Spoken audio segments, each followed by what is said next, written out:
Oh yeah. Oh yeah. Oh yeah. Oh yeah. Oh yeah. It's hell up in DC. Boop, boop, boop, boop. Psych, it ain't hell up in DC. Just another day in Babylon. Got a fresh rain going on outside. And sometimes that fresh rain gets people out the way. Get your thoughts out the way. It's almost like God's glass of fresh water, you know? Speaking of which, recently I've just gotten into cold water, drinking cold water. I used to be on the room temperature tip, but damn it, when you got them hot days, it's like, ooh, baby. And I really fool with that, man. I appreciate some cold water. So it'd be the little things you got to give thanks for. But for the jump off, I'm going to tell you what I would do if I was mayor of DC. Okay? I hear all this damn cackling. Not even just cackling, not like everybody is just on foolishness, but you got people saying this, you got people saying that, you got people about to do stuff once again that never worked. And come on, man, it's some stuff that needs to just be spoken, and that's one benefit of these airwaves that we all share now. Everybody could talk about it, right? Everybody could talk about it, get it in the air. You never know who's watching, you never know who's listening, you never know who's going to take it to heart. And well, one thing I could do is get it off my heart. You know, so I'm gonna tell you what I would do if I was the mayor of DC. Now, some stuff I don't know. I'm okay with that. I'm just gonna tell you some, I'm gonna give you 5 things in today's show that I will fucking do if I was the motherfucking mayor. You know? I remember back in the day, this might have been like shit, about 95, 96. Whenever it was, whenever Nas came out with the "If I Ruled the World" song. When he came out with the, I mean, when it was on Nas, it was written album. He came out with that with Lauryn Hill, and that for whatever reason, it was that Houdini Friends beat. Now, for y'all who not familiar, first of all, with "If I Ruled the World" by Nas, featuring Lauryn Hill, go look that up. You could pause this, go look that up, and then if you're not familiar with a group called Houdini, start with a W, Houdini, with their song "Friends," where they got the beat from. Um, go look that up first. Then go to Nas Lauryn Hill. Then you could come back here. But when I first heard that song, I think I might have been at a car wash or something. Might have been 96, I think. If I rule the world. Okay. And then the hook, If I Rule the World, that comes from Curtis Blow, If I Ruled the World, a song from the early 80s. So if you never heard that, go to that one first by Curtis Blow, If I Ruled the World.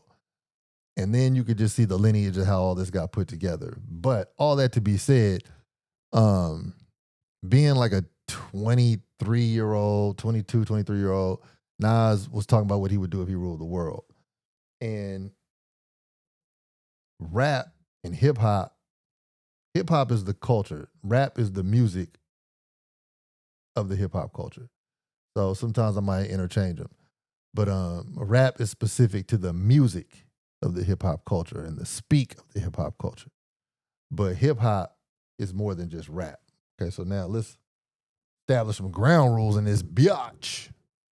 In this biatch. In this. I always forget, man. Never hits right on. In this biatch. So Nas had a song, If I Ruled the World. And at that time, it was a 95, 96. There was a lot going on. Everybody in my generation was doing something. If you weren't rapping, you were doing what rappers talk about. It was just we were living the life, right? And it was a grind. It was a figure it out. It was a real life. It was a, now that I look back on it, I wouldn't want to relive that time, but without social media, it was just so much more real. Saturdays looked a certain way for certain people, looked a certain way for other people. Now everybody blends what the weekend means to them, and we doing this, and everybody's on it. And I don't know.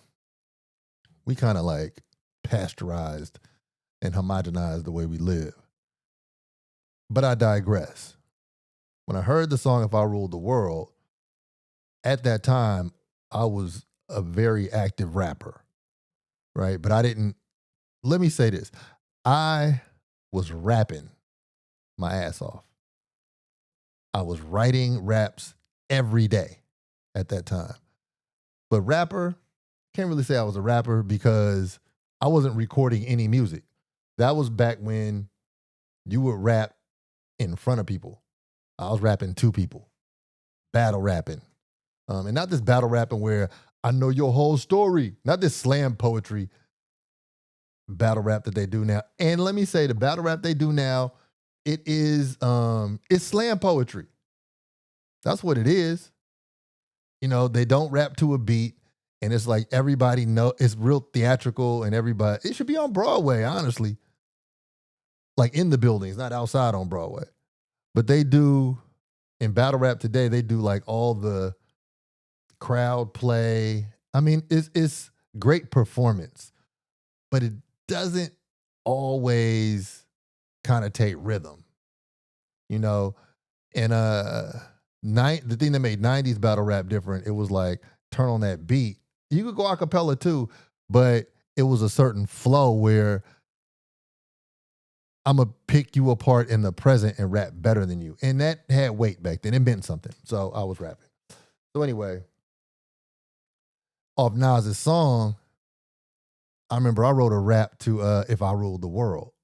And this is before you couldn't even get the instrumental. It was just like you had to just write the rap over his words. You just had to tune that out, whatever.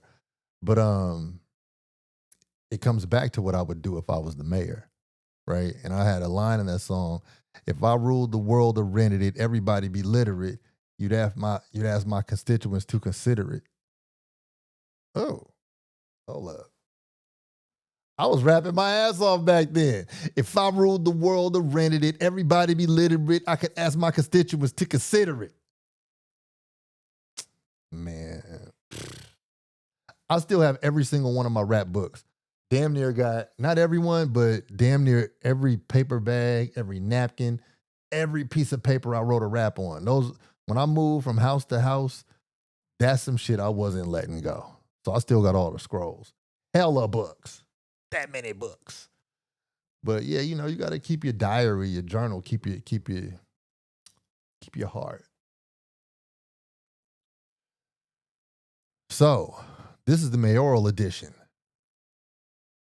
episode 65. Sorry for my language.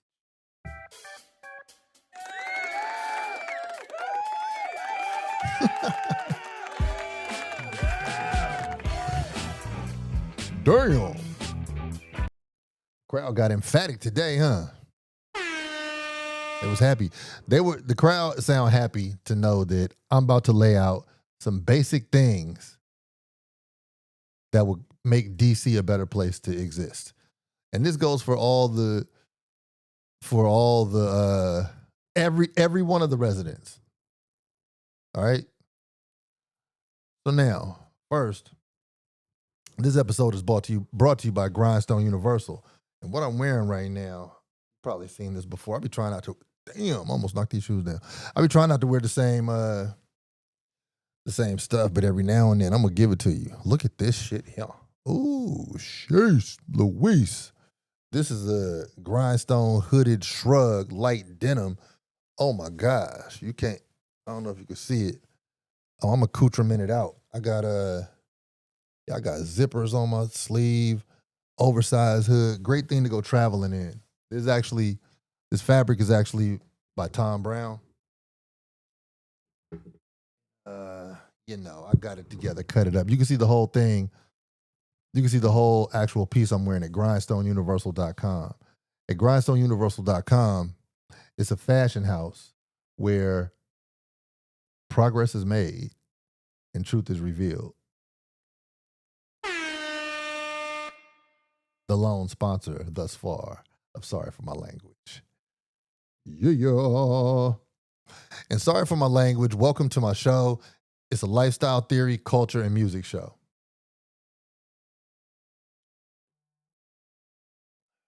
And I will drink my water. So, what is this nonsense? What is this nonsense here? And every now and then I got to tend to business. And in that vein, I thank all you customers who have customized your lives to shop with me, man. I mean, you are part of the answer. You know, your decisions are part of the answer to the solutions that make a brighter future. Honestly, you'll see how I break this down. So, since we're talking about Nas and Lauryn Hill and hip hop in the 90s, um, it was more hip hop. Rap was more than just a sound. Rap embodied hip hop. Hip hop was the culture. Culture, even if you lived in a culture that wasn't hip hop identifying, you lived hip hop influenced. Okay, it's a way. It's just a way, right? This is what it did. It gave people a conversation block that you could join in, um, to find a way to adulthood, and as an adult to find a way out of being oppressed and fucked up. Or if you were depressed, it got you out of that. Or sometimes it got you into that. But it was just a place where exchange would happen between adults. In the 90s, even though the industry was the industry didn't become refined when it came to rap quite yet, at least through the mid 90s. Um, a lot of people still got their fair share of the market. They got, you would have various groups, various styles expressing how they felt. And they might get a look on the big movie soundtrack or whatever. It didn't have to be the most popular person with the most lucrative contract or whatever. Unlike it is now, where you see the same people do the same shit. It wasn't like that then. So for that reason, there was a lot of expression that led towards improvement, or at least what the person thought was going to get them out of their particular situation onto a better life. And so it's like you had a lot of surrogate uncles and aunts, but they were rappers that you probably never meet. And there were a lot of opinions floating around, and they were different and they varied until the industry like galvanized it and was like, y'all need to kill each other. Y'all need to kill each other. Y'all need to kill each other. Y'all need to kill each other. Y'all need to kill each other. Y'all need to kill each other. Y'all need to kill each other. My name is the industry guy. Y'all need to kill each other. My name is the industry guy. Don't you want to get rich? Don't you want to move your family out? Don't you want to get rich? Because I am the industry guy.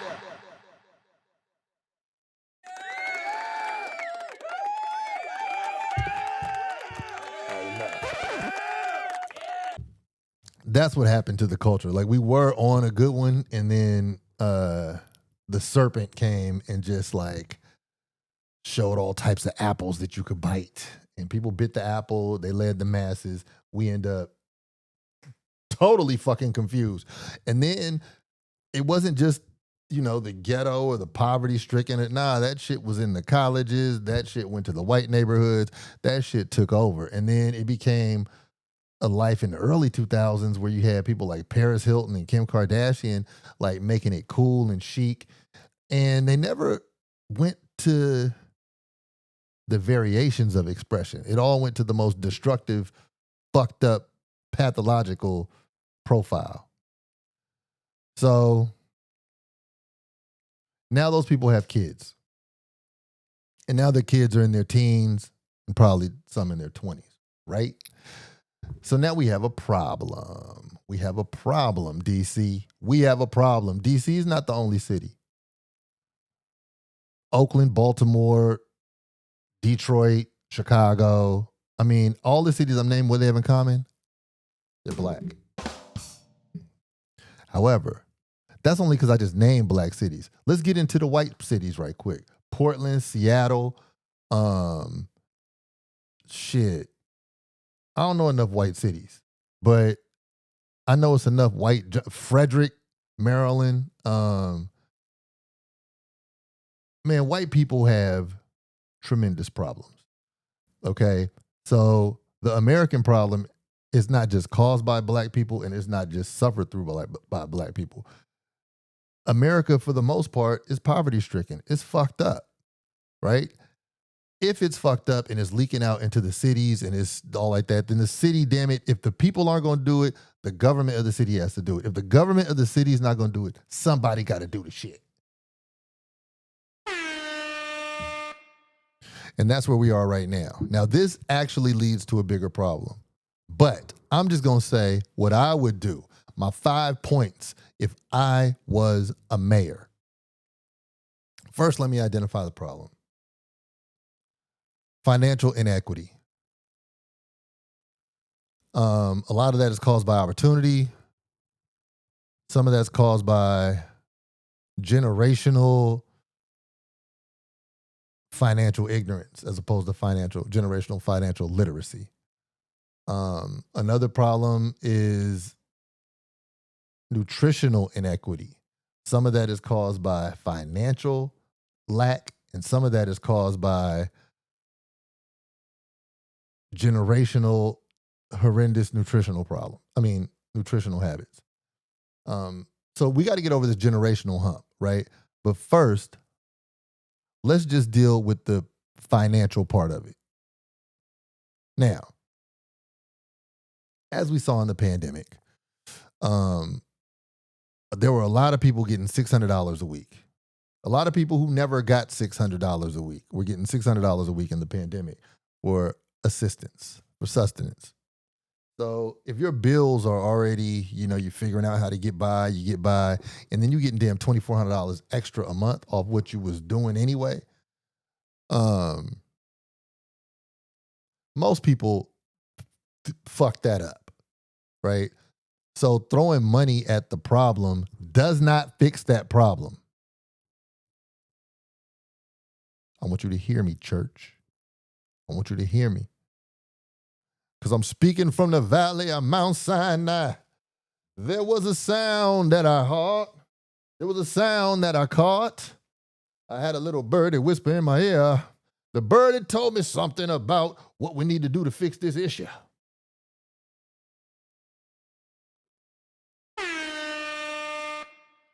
So one thing you can do as the mayor, the one thing that I would do, matter of fact, I wish I had a drum roll. Now, I'm not going to run for mayor. I'm not going to run for any facet of the office. That's not what this is. But what I would do as mayor, the first thing, I would stop siphoning money off of the residents with speeding tickets. Dead all those traffic cameras now. Stop them. All of them. All of them, you know what? Except the red light cameras. The red light cameras, you cross a red light, you endangering somebody's life. We got to get you there, boss. So we're going to keep the red light cameras, but the speeding cameras, each one of them, throw them in the trash. Give them to high schools or something. Give them to high schools. Let high schools create with them or something. Create anything. Just get them from penalizing people and siphoning millions of dollars off of the residents. Because the purpose of the speed cameras is to stop people from speeding, to make things safer, right?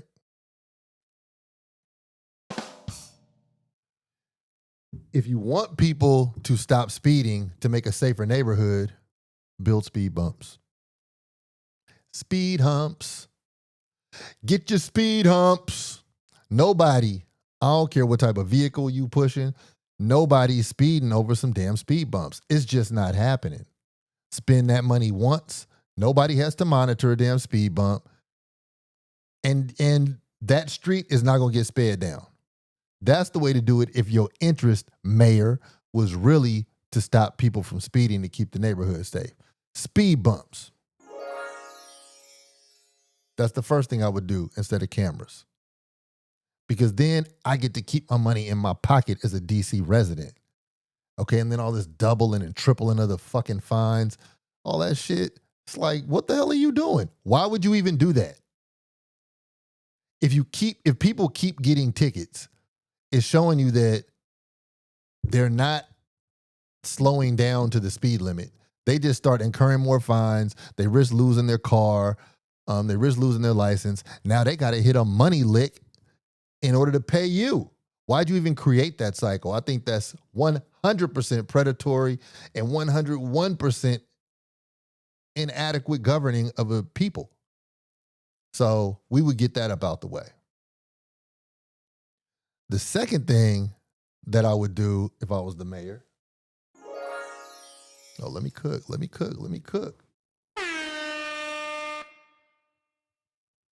This also involves parking. I would have parking signs, one instruction per area. Now, everybody knows that on the parking signs, you could have a 20-foot stretch of curb, and it'll be a sign at the front, a sign at the middle, a sign at the back of it, and they'll all have 3 placards on that telling you what you can and can't do to park. Ain't nobody figuring that out. It's almost impossible. So once again, you step out the house and you get penalized. Make the shit simple. Am I able to park here? You're able to park here if you have this sticker. That's the only fucking sign you need. Why you got bing, bing, bing, bing, bing, bing, bing? You got to wear blue shoes today. Do you have an orange nose? Only people who weigh 200 pounds and over could park here, but not after 1 p.m. and not before lunch. And make sure that you drop your kid off before you park here for 15 minutes. Like, man, what am I How? How am I supposed to save money in the city if you do this is what parking signs look like. You park and then you got to figure this out right quick. And then the boys in blue come get you. You know, we cutting all that shit out. We're simplifying the parking instructions. Why are you out to penalize and capitalize off of that, talking about you building a beautiful city off of tricking us? That's peeing on somebody's feet, telling them it's raining.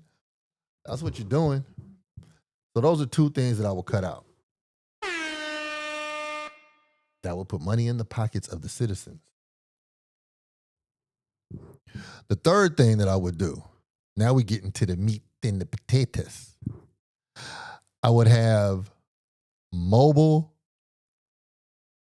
counseling centers. Now, for those of y'all who remember bookmobiles, I don't even know if they still have bookmobiles, but it's just a mobile unit where it could be like a small bus, like a van, a big van, small bus, a Sprinter even. Yeah, you're gonna need a little bigger than a Sprinter, but like it's not too hard to imagine a small tour bus or a big van, and then you just have these mobile units. They have the signage around them, and the signage, it will say whatever it is, the mobile counseling center, in which any individual could go in there and they could get you could talk to somebody for 15 minutes for fucking free. You could just talk to them for 15 minutes, and you might be on the fucking edge. You might be on the edge of your marriage. You might be on the edge of taking your own life. You might be conflicted with your job energy, or with if you should join the military, or if you should come out as being homosexual, or whatever it is. But people need to talk to people. And I think it should be very accessible and visible. And I think and this is not connected to law enforcement at all. at all. And it's not, you're not logged in with the government as a person who goes to see this. So this ain't on no record, on nothing, right? It's a service provided mobile in the neighborhoods. So you have a mobile counseling unit, a visible joint. I think that would be fly as hell. We're solving problems. I just put money in your pocket, let you save some money, and now you get to get these emotions out. You get to talk to somebody, right? Makes sense to me. The fourth thing that I would do as mayor, I would have mobile dental units. Yeah. So you could go into just like the mobile. First of all, you got to take care of the people if you want people to have self-esteem that makes them perform, right? So this joint would be similar to, it could be the size of the short bus at schools, right? Yeah, these are my mayor glasses too, by the way. And this is some shit that could be done. I'm not talking about doing anything else, but I'm talking about shit that improves the quality of life. And these joints could be anywhere. They could be anywhere from Congress Heights all the way up to Tinleytown. Or, they could be everywhere. They just be in different places, different times. And that is possible. Okay. So a mobile dental unit, of course, it would be a joint with some type of plumbing system, like a tour bus, But you get a dental, get your teeth looked at. Now, it wouldn't be as comprehensive as going to the dentist and actually get some stuff scraped and whitened and cleaned and replaced, but somebody could just look at you. As people walking around here, they haven't seen a dental hygienist in years. Man, they don't know if that tooth about to fall out. They don't know if they about to get an infection from an abscess that's going to drip down, and then they get a cyst in their neck.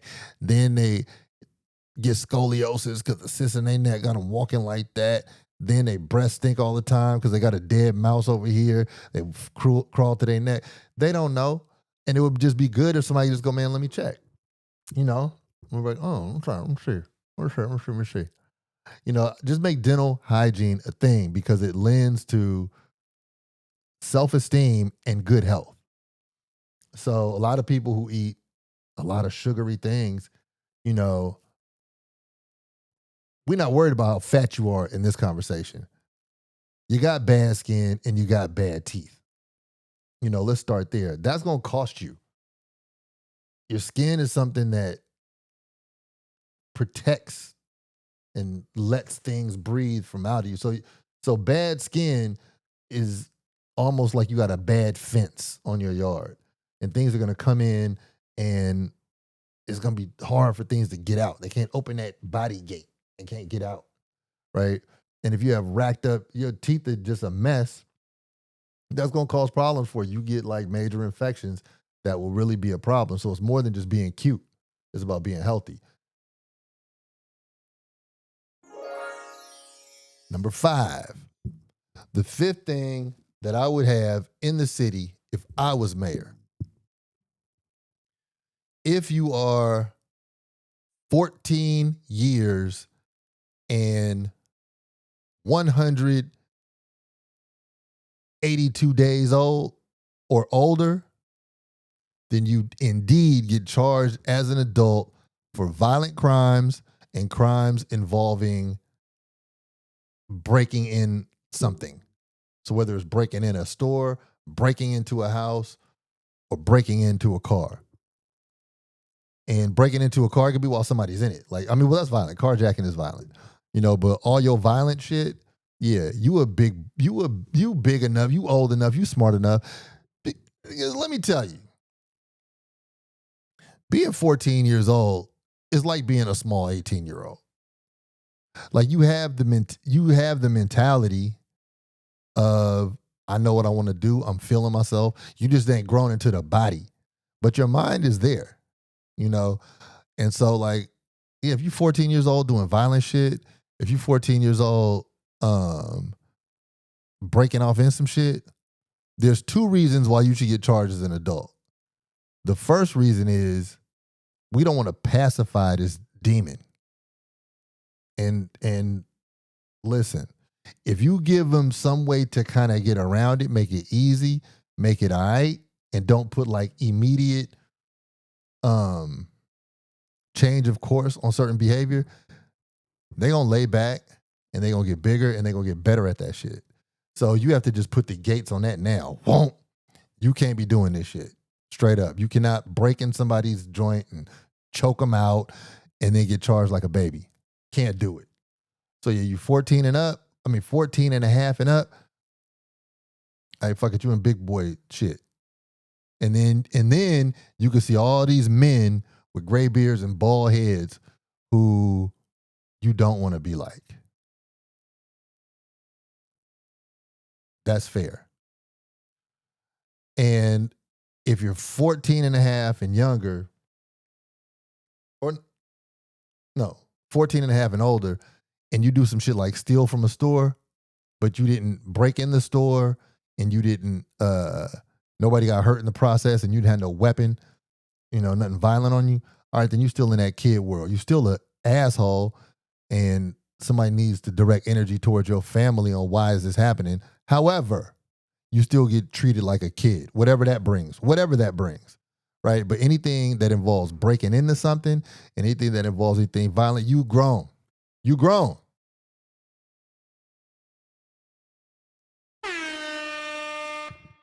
That's where I would have started years ago if I was the fucking mayor. People walk out this bitch and have more money because the parking situation is fucking crazy. It's an extortion city tax that they have when you're trying to park your car, when you're just trying to go from A to B, and next thing you know, you get in the mail, damn, A to B cost me $300 fucking dollars. $300. I was just trying to go from A to B. But the reason why it cost $300 is because I was driving too fast. Oh, okay, spank me for that. All right, cool. You know what I'm gonna do? I'm gonna drive the speed limit. If that was true, if people behave that way, then this system would have deteriorated a long time ago and it would be no need to be giving people parking tickets because people would have started driving slow a long ass time ago. People ain't driving slower. You're just making more money. So as far as having the interest of being safe, your speed camera shit ain't making shit safer. It's just making you richer. And it's milking the people who you wish to grow your city. Oh, wait a minute. I have a magical number 6. Damn, how'd I almost leave this out?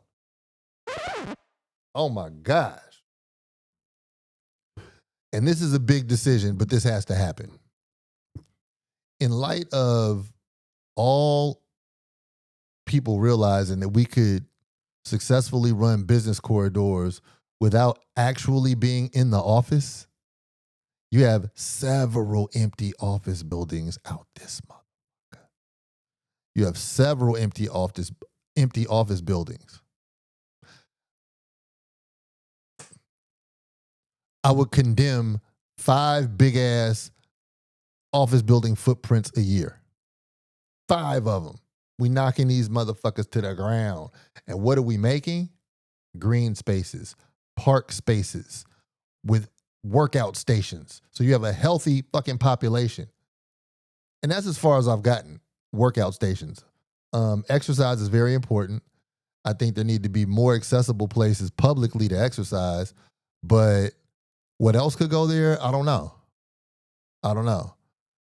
But the office building model, that's some 19th century shit. That's just some 20th century shit. That shit played out. It's over. We don't need that shit no more.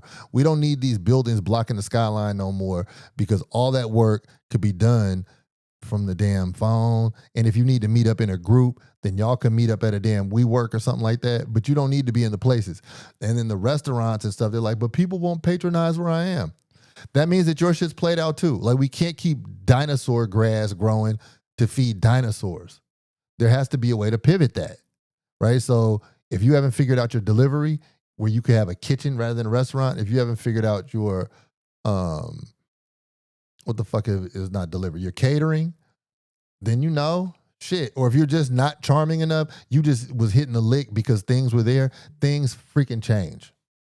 And forcing people to go sit in offices when they know they could do this shit elsewhere, that's not sustainable. So, hey, pick 5 joints a year, knock them joints to the ground, 9/11 style. Because you know it was dynamite in them buildings. That wasn't from no fucking planes. Question me if you want to. But how did Building 7 fall? Get back with me on that in the comments. How did Building 7 fall in Manhattan? All I'm saying is there's a way to demolish buildings. And I think in D.C., I don't know if 5 a year is too devastating, which is not. 3 a year. 3 big ass spaces to take up footprint and create open spaces. More sunlight could come in and motherfuckers could exercise and get healthy and connect. And then maybe out there they might set up some shit and motherfuckers could be sitting there with their laptops as a group. Fuck it. You know, the little think tank could go out there and do some shit from 10 to 3. If that's how they feeling. You know, but people could work remote now. All these buildings, they're just wasting space and they're causing congestion problems for absolutely no reason at all. Now, why is that a mayor's job? What does that do? Well, freed up a little money for you. That's stopping a little crime. Tighten the belt notch on what you can and can't do as an adolescent. That's doing the parenting or the governing of the youth that the parents aren't fucking doing. Right? The parents, they probably got their own crack residue going on in their veins. They can't fucking get that shit together. They probably didn't get enough attention as kids, so they're out here surfing for attention on internet or wherever they go at night. They're probably whores. They probably don't know what they're doing, men and women. You know, so somebody has to make sure that the next cut of kids isn't fucked up. So you got to correct their ass quick, swiftly, you know? So we've saved the future. We've saved you some money. With the green space in the parks, with the built-in workout stations. Okay, now we done fucked around and got you physically fit a little bit, right? Because I don't care how much money you have or how much money you don't have. If your body fails you, it's a wrap. It's a wrap anyway. And going right along hand in hand with that, it's tus dientes. Tus dientes. If your teeth ain't right, you're going to have problems. You're going to have so many more problems with fucked up teeth. Aside from the bad alligator breath you have. Breath smelling like a soft white underbelly. Aside from that, you're going to have issues because you're going to have infections seeping into your face. And then you're going to have meningitis. And then you're going to have spinal meningitis. Then you're just going to be like, my joints hurt every winter. Not knowing that it came from you had bad mouth. It happened. And then what else did I do? Man, living in the city could get rough. It could get rough and tough and very confusing. Hey, you might need to talk to somebody who's a trained professional and familiar with this. Okay, well, we have the mobile psych wards. Not psych wards, but the mobile counseling units out here. Hey, 15 minutes of crack. 15 minutes of crack. 15 minutes of crack. All over the fucking city. You have the physical health of the people, the financial health of the people, and the mental health of the people being improved. Why hasn't the mayor done none of that shit? That's why you got confused kids. That's why you got crime elevated. Motherfuckers are out of their mind. They living in places where people got poor health and they're fucked up with their money. And ain't nothing doing to make that shit better. We're just using old systems, you know? We're using an old guard, and after shit is old and dysfunctional for a long time, it starts to stink. And the city stinks. And so right now, here we are. Some people online capping like, DC ain't that bad. We love each other. It's peaceful. It's not fucking peaceful here. It's not. It's not. I got a homeboy who got carjacked. I got a homegirl who got carjacked. Man, I'm not even going to go through the list. But I'm just saying, come on, man. These inner cities are truly fucked up in America. America has a really low America is just low. Only thing we got good in America is rappers and football players and comedians. Outside of that, America is fucked up. You know, morally. Fucked up outside, man. And that outside is not isolated to one place or one race. Okay. So when I'm saying what I'm saying, this is not me scolding black people exclusively. I'm not scolding anybody. I'm just pointing out what could make it better, because there are a lot of people out here talking about we are where we are. It is what it is. It's fucked up. We could help a little bit. Them libraries ain't packed. MLK Library is a beautiful place to be. That joint ain't packed. So it's not build it and they will come. You have to restructure the funnel of where people are going. You have to stop fucking picking on people. One of the best things I like about Costa Rica is how little of a penalization there is. You know, it's not like, oh, they're about to steal from me, or they're about to tow the car, or you can't park right there. It's not even like that. It be shit that we think about here in America that you go to somewhere else and they not even thinking about that shit. And that lets you put that brain juice to other stuff. That's what we need to be doing. And I think the mayor of each city needs to understand that's what makes it better. But they kind of removed from people so far that I expect very little. And I just don't think that's what, you shouldn't expect very little from somebody who does so much to act like they're going to be the one to make shit better. They're not making this shit better.